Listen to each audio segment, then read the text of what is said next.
मेरी मदद करो, मेरी मदद करो। बेटा, मैं बहुत प्यासी हूँ, मुझे पानी दो। माँ जी, आप इतनी सुनसान जगह पर क्या कर रही हैं? बेटा, मैं अकेली रहती हूँ, मेरा कोई नहीं है। मैं यहाँ से सूखी लकड़ियाँ इकट्ठा करके बाजार में बचाते हूँ और फिर उन पैसों से अपने लिए रोटी खरीदते हूँ। अच्छा माँ जी, मैं तुम्हें पानी देता हूँ। भोला बहुत नेक व्यक्ति होता है। वह कुएं से पानी खींचता है और मांझी को पानी देता है। बेटा, तुम्हारा धन्यवाद। भगवान तुम्हें लंबी उम्र का आशीर्वाद दे। माँ जी, इसके लिए धन्यवाद करने की कोई जरूरत नहीं है। दूसरों की मदद करने से भगवान खुश होते हैं, इसीलिए मैंने आपकी मदद की। अच्छा बेटा, ठीक है। भगवान तुम्हारा भला करे। अब मैं जा रही हूँ। इतना कहकर बुढ़िया अपनी लकड़ी उठाती है और चली जाती है। मैं थक गया हूं, चलो इस पेड़ के नीचे कुछ देर आराम कर लें।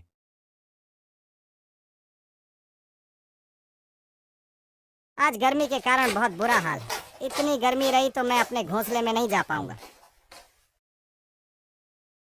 भोला जब नींद से उठा तो उसके पास एक पक्षी बेहोश पड़ा हुआ था।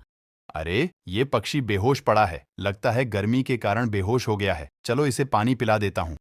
इतना कहकर भोला उस पक्षी को उठाकर नदी पर ले जाता है और उसे पानी पिलाता है।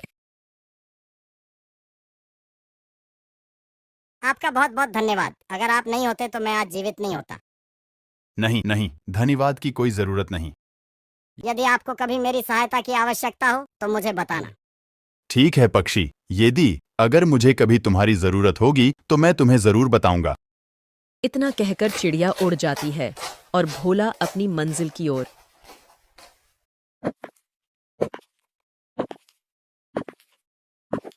अब मुझे ये बोलने वाला पेड़ कहाँ मिलेगा? मैं सुबह से इस पेड़ को ढूंढ रहा हूँ, लेकिन मुझे ये नहीं मिला। भोला, अगर तुम्हें अपनी पत्नी को ठीक करना है तो तुम्हें इस बोलने वाले पेड़ के पत्ते लाने होंगे। इस पेड़ के पत्तों से ही तुम्हारी पत्नी ठीक हो सकती है। गुरुजी ने जो रास्ता बताया था, यह वही जगह है, लेकिन अब मुझे कैसे पता चलेगा कि कौन सा पेड़ बोलता है? भोला, मैं तुम्हें बता सकता हूं कि जादुई पेड़ कहाँ है, लेकिन उसे ढूंढना इतना आसान नहीं है। गुरुजी, फिर मैं इस पेड़ को कैसे ढूंढूंगा? मुझे इस पेड़ के बारे में कैसे पता चलेगा? भोला, तुम्हें इस जगह पर जाना होगा और अपनी बुद्धि का उपयोग करना होगा। ये तीनों पेड़ मुझे एक जैसे ही लगते हैं। इनमें से एक है जो बोलता है, लेकिन यह कैसे पता चलेगा कि कौन सा पेड़ बोलता है? कुछ देर सोचने के बाद भोला को एक विचार आता है। इन तीनों पेड़ को एक एक करके काटता हूं। जो पेड़ बोलता होगा, जब उसे काटने लगाऊंगा तो वो इसी वक्त बोल पड़ेगा। इतना कहकर भोला सभी पेड़ों को कुल्हाड़ी से काटने लगता है। वह तीनों को काट देता है, लेकिन कोई भी पेड़ नहीं बोलता। मैंने सारे पेड़ काट डाले, लेकिन उनमें से कोई भी नहीं बोला। अब मुझे यह पेड़ कहाँ मिलेगा? आखिर भोला एक सूखे पेड़ के नीचे बैठ गया।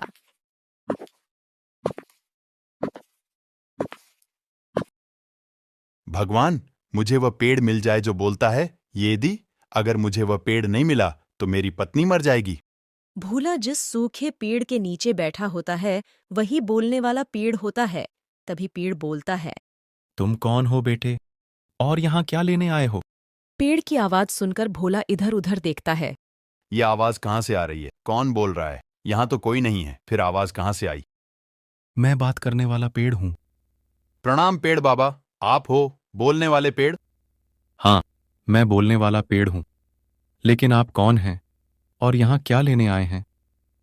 पीर बाबा, मेरी पत्नी एक बीमारी से पीड़ित है और गुरुजी ने कहा है कि बोलने वाले पेड़ की पत्तियां इस बीमारी को ठीक कर सकती हैं। तुम मुझे अच्छे मनुष्य लगते हो, लेकिन बेटा, मैं सूख गया हूं और मेरे सारे पत्ते खत्म हो गए हैं।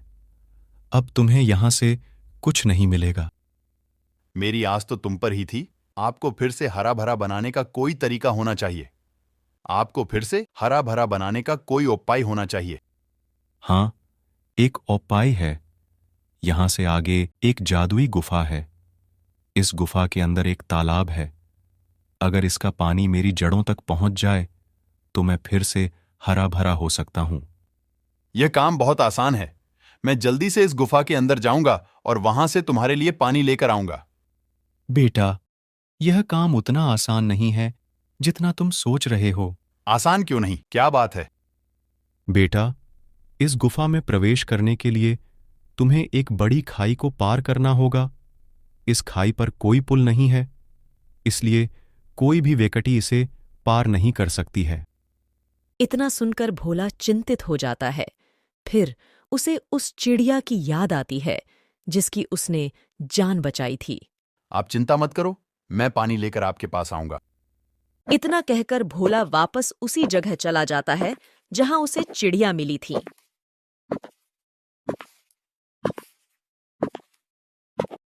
पक्षी, तुम्हें मेरी कुछ मदद करनी होगी।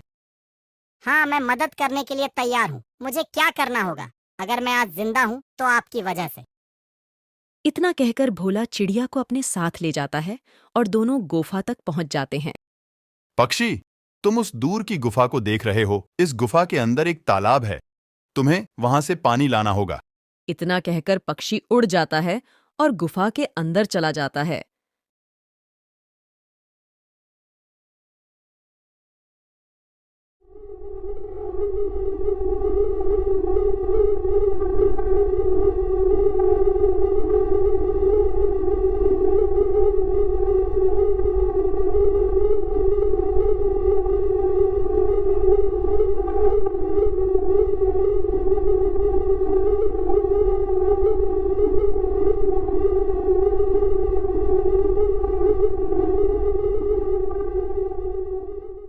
पक्षी पानी लेकर भोला के पास आता है।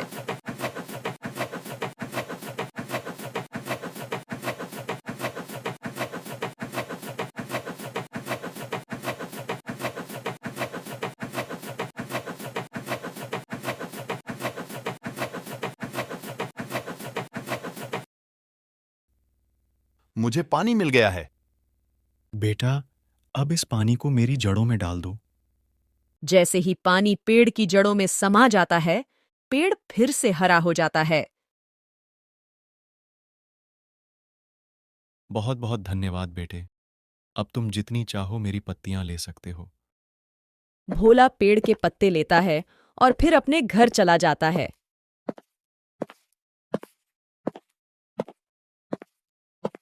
इस तरह की और कहानियां देखने के लिए चैनल को सब्सक्राइब करें और वीडियो को लाइक और शेयर करना न भूलें। ऊंची ऊंची पहाड़ियों और खूबसूरत मंजर। उन्हीं पहाड़ियों के दरमियान छोटा सा गांव। उस छोटे से गांव में चंदू और उसका बेटा विजय रहते हैं। चंदू अपने बेटे से बहुत प्यार करता है और दोनों अपनी जिंदगी में खुश होते हैं। पिताजी, आज मैं भी आपके साथ जंगल में जाऊंगा। बेटा, तुम घर ही रहो। तुम्हें पता है कि जंगल में जंगली जानवर होते हैं और मैं नहीं चाहता कि तुम्हें कोई नुकसान हो। नहीं पिताजी, मैं आपके साथ ही जाऊंगा। अच्छा बेटा, तुम मेरे साथ ही जाना। चंदू एक लकड़हारा होता है जो जंगल से लकड़ियां काटता और उनको बेचता। विजय बेटा, चलो चलें। तुम कहाँ हो? साथ नहीं जाना फिर?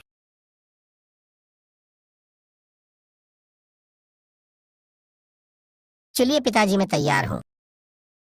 चंदू और विजय जंगल की तरफ चले जाते हैं।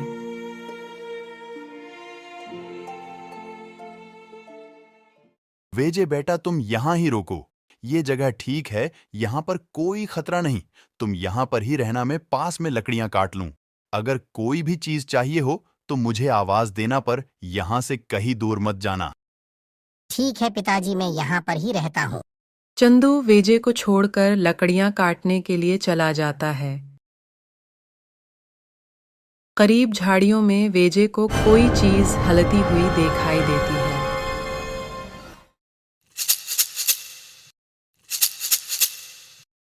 ये कैसी आवाज आ रही है? मैं जाकर देखता हूँ। पर पिताजी ने कहा था कि किसी चीज को मत छेड़ना, कहीं कोई जंगली जानवर हुआ तो। विजय को बार बार झाड़ियों में से आवाज सुनाई देती है। फिर थोड़ी देर बाद कोई चमकती हुई चीज नजर आती है। ये क्या? पहले तो कोई आवाज आ रही थी, पर अब वहां पर कोई चीज चमक रही है। अब मुझे देखना होगा कि क्या चीज है।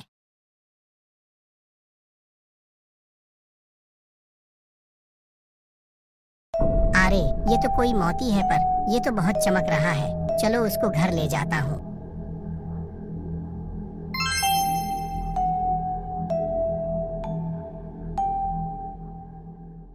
ये वेजे कहाँ चला गया? मैंने तो उसे यहाँ पर बैठने को कहा था। जी पिताजी, मैं यहाँ हूँ। चलो बेटा, घर चलते हैं। चंदू और विजय घर वापस आ जाते हैं। दूसरी तरफ नागराज अपनी मन्नी को तलाश करता है।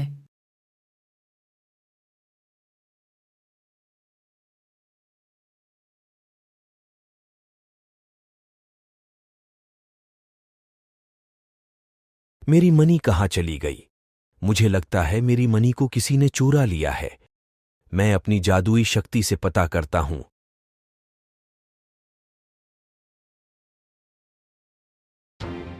ये क्या? नागमणि एक बच्चे के हाथ में, मगर ये इस तक कैसे पहुंची? मुझे उससे वापस लेना होगी। अगर ये किसी गलत हाथ में पड़ गई तो वो इसकी जादुई ताकत को गलत इस्तेमाल करेगा।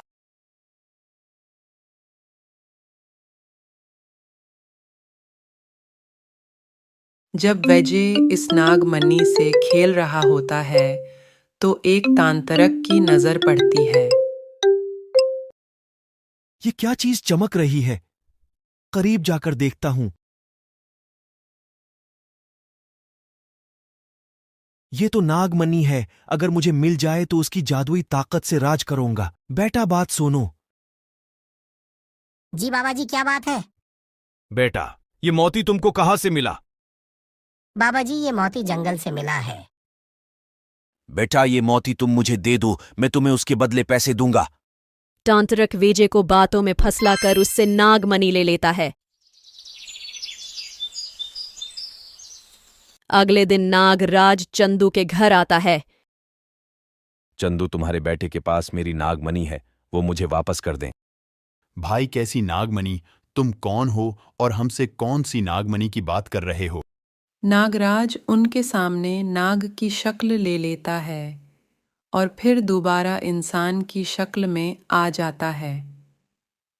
चंदू और विजय ये देखकर डर जाते हैं। मैं तुम्हें कुछ नहीं कहूंगा, बस मेरी नागमणि वापस कर दो जो तुमको जंगल से मिली थी।